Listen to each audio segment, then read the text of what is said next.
амьдралынхаа 20 жилиг шүлэг, яруу найраг, уран зохиол гэхээсээ илүү сэтгүүл зүй шүүх цагдаагийн хаалга татаж амтан хүн дэрэгтлүүл зодуулж нүдүүлж 9 шидэн юм хөтөж энэ 20 жилийн хугацаанд бол явсан.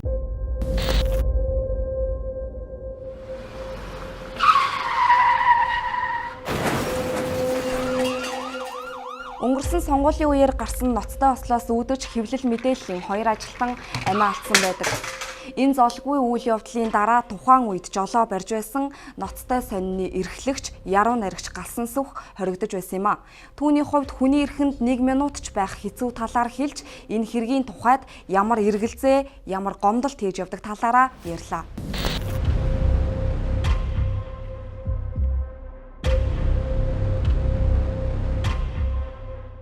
Хүний эрхэнд 1 минут ч байх хэцүү шүү дээ.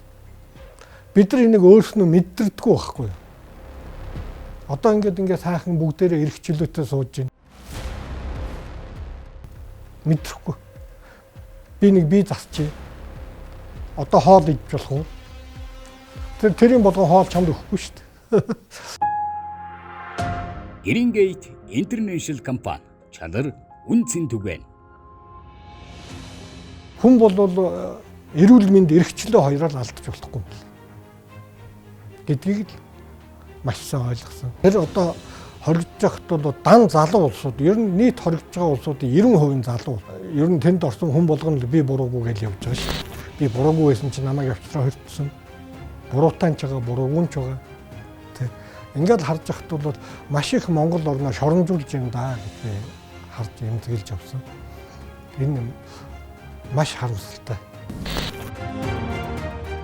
Энэ хорвооч нь бол сайн хүмүүс нь олон байгаа учраас л би нэг нүгэл хийчихгүй юмсан, би нэг алдаа дутагдал гаргачихгүй юмсан гэж боддог хүмүүс нь олон байгаа учраас л энэ хорвооч нь тэсэд байгаад байгаа шүү дээ.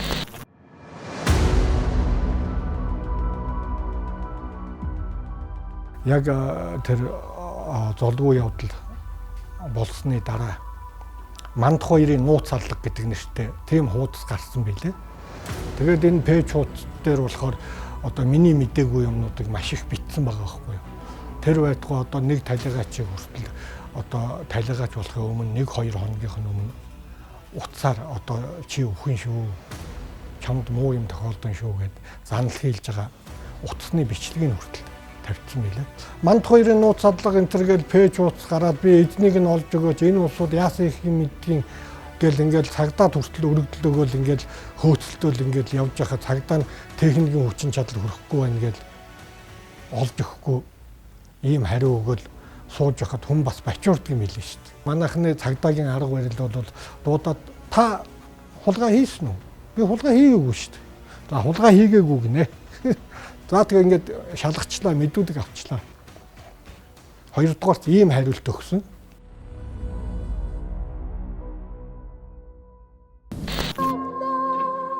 Хүн эхлээд 3 дахь хүйстэй байжээ. Хүйтрэхэд 2 хүйстэй болжээ. Дэлхийн эхлээд 3 хэлбэртэй байжээ. Дэнжигнээд байхаар нь бөөрөнхий болжээ. Ингэж бодоод би инээгээд л байлаа. Шүлэг зохиод яруу найраг хар багасаа 10 настайгаас бичихсэн энэ уран зохиол маань одоо хүртэл надтай хамт явж байна. Тэгээд энэ бол зүгээр миний амьдрал гэж боддог. Амьдралаа золиослох үйл явц гэж би ойлгодог. Хажуугаар нь бас энийг мөнгө олох хэрэгсэл болгочвол бас утгаа алдчих. Нэг удаа манай Нисван самтлагийн энэ хаан болон ууралсан ш надад.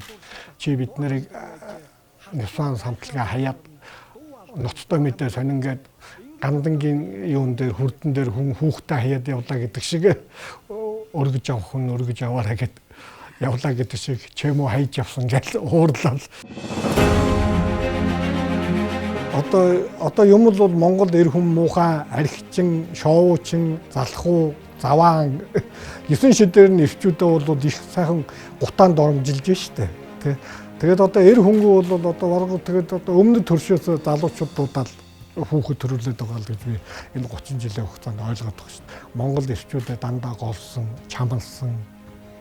Монголоо араад чи хятадаар өглөө болгон мэдлэлчлээ. Өөхөх болоогүй юу гээл одоо 87 юу л асууж байна та. Тэгэхээр би бас ойлгоод байгаа.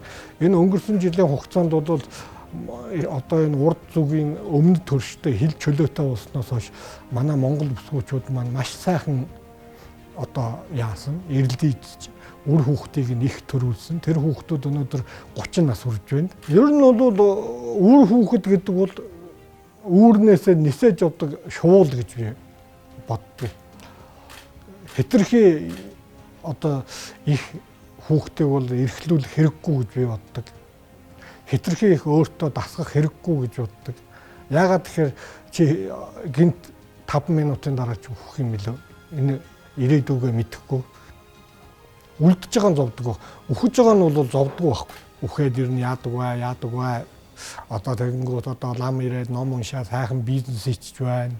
Тэ олон хүний энэ үхэл чинь бас олон хүнийг тэжээж байгаа байхгүй. Лам эмч маш олон хүнийг тэжээж шүү дээ үхэл гэдэг юм бол тэ энэнгээр мэрэгсэн авс хийдэг оршуулгын газар хүртэл байна. Нэгнийхээ үхэл нүхийн ухаад хүртэл салин аваад амьдэрчж байна.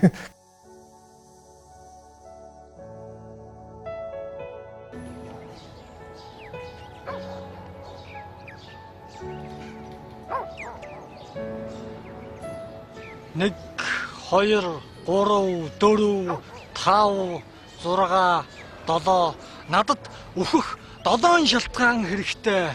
Нам өндрийн хүйтэн үцгэлэн сорнодон татвал нэг л юр усын шүлэг өчих эрчим хүч тесэрч гарахгүй бол улаан шаргал үүрийн туяаг хармаар санагдвал оргол болоод мемний амтыг үзмээргүй санагдвал харь гаригийн хөлгийн дохоо хизээнэгтэй зүүдлэгдвэл хэн нэгний зохиосон деваажин сонирхолтой санагдвал хинч зохиогоогүй энэ тамийн амьдралаас зугтах хүсэл төрвөл намайг хизээч хаач гисэн харж болно би байна би байхгүй